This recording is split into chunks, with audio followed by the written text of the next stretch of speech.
a new release, a new reissue, and a couple other goodies. Vinyl Editions is next.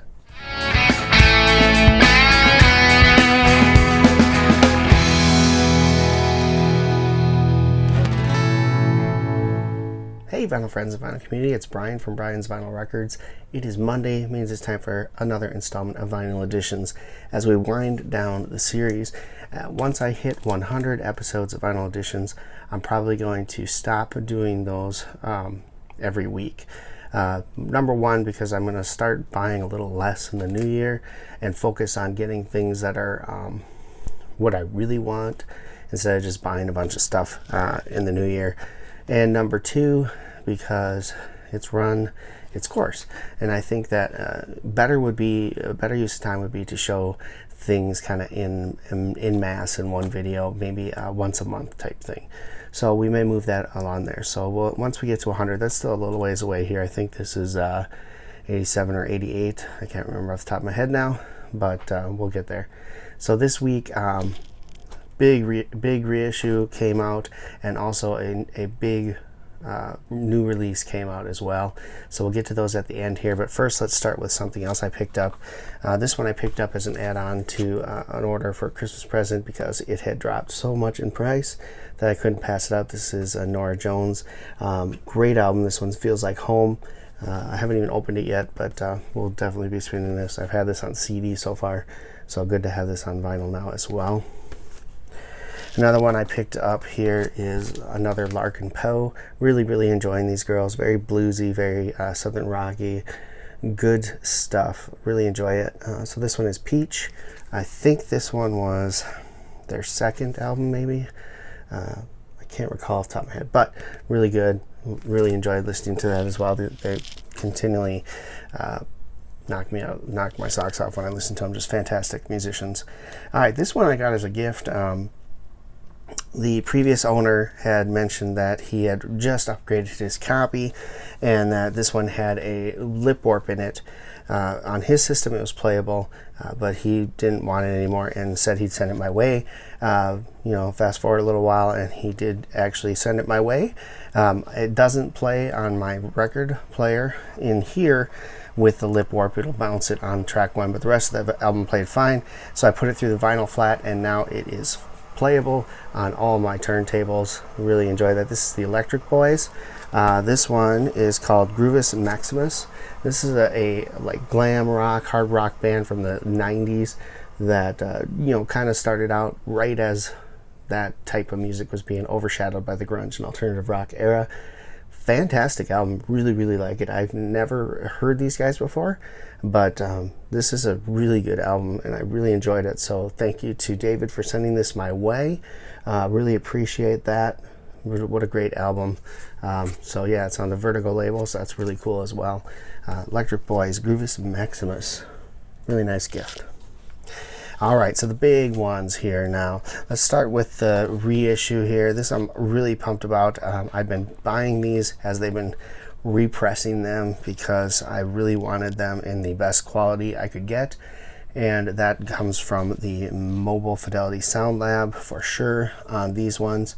And so I'm replacing my current copies with the Mobile Fidelity Original Master Recordings. This is Dire Straits Brothers in Arms. So that means I have Love Over Gold, Brothers in Arms, and the self-titled Dire Straits album now in the MoFi pressing.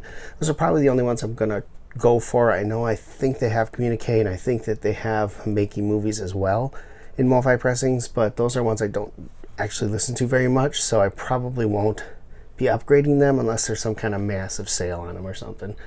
Or I find it in the wild for cheap, which I doubt I'll ever do. So I'm very happy. I've got the 3 that I really like from Dire Straits on the Mobile Fidelity Sound Lab recordings. So super pumped about that. And so this is just put back out last, I think a week or 2 ago, and I saw it on their Instagram page and jumped on it right away to make sure I got myself a copy. So really pumped about that. Last but certainly not least, it's the album everyone's talking about the last few days. Came out on Friday. It was a surprise gift to everyone, announced I think a month or so ago, and that is of course McCartney III. the third in three installments of Paul McCartney, the third album we never thought we were going to get, but Paul stuck at home, nothing else to do, so he recorded, just like he did the first and second one, all the instruments on his own, wrote everything on his own, and yeah, just really cool. So this was the long-awaited McCartney III. I opted for the indie release from my local independent record store down the valley. Comes on the white vinyl, and it also came with a nice poster, which I unfortunately tried to pull out too quickly and tore. But yeah, oh well. I'll just put some tape on there and hang it on my wall once I reorganize this room here in the next few weeks. But super pumped. I listened to it right away when I got it, and it was a little loud, so I didn't get a chance to really take it in much. And then I listened to it the next morning with some tea, and I sat down and just really enjoyed it. And I like it. I like it quite a bit. I think it's an absolutely fantastic release. I think it's probably on par with McCartney 1 as far as great sound and great songs. McCartney 2 is a little out there at times for a lot of people. I like it anyway. And this fits right in there. I think it's great. And a lot of people want to compare it to Egypt Station. I don't think that's fair. Egypt Station is an absolutely fantastic album from Paul McCartney, but this is a great, great entry into the trilogy of McCartney albums. So, really good. I'm happy with it. Love to hear your thoughts on McCartney 3. Did you buy it? What do you think of it? I love it. So, definitely going to get a lot of play in my house. Alright, so that's going to do it for this episode of Vinyl Editions. I hope you enjoyed it. If you did, please go ahead and give it a thumbs up, hit the like button, and leave a comment below. Love to hear your thoughts on the albums I showed, especially the McCartney 3. Love to hear what you think of that. Also, want to let you know that there is the top 20 albums valued according to Discogs. I see this going around in the VC. I did go ahead and record an episode of that, so look for that probably later this week. And I also have a video that I'm working on sentimental albums. So thought that would be kind of a fun little topic. So look for that in the next week or two, as well as we wind down 2020. Thank you so much.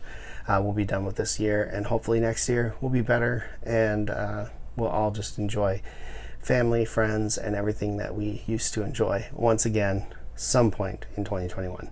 Thank you so much for your support this year. I appreciate it, and I look forward to sharing any kind of Christmas albums I get, if any. I don't know that I'm not expecting any. I don't do a lot of gift exchange over Christmas. I have nephews and nieces that I give to, and you know, kind of stick it to there. But if somehow I end up with a record, you'll see it next week on Vinyl Editions. Have a Merry Christmas, everybody. Happy Hanukkah, happy holidays, whatever you celebrate. Enjoy the time with family if you're able to. And until next time, keep spinning, vinyl friends.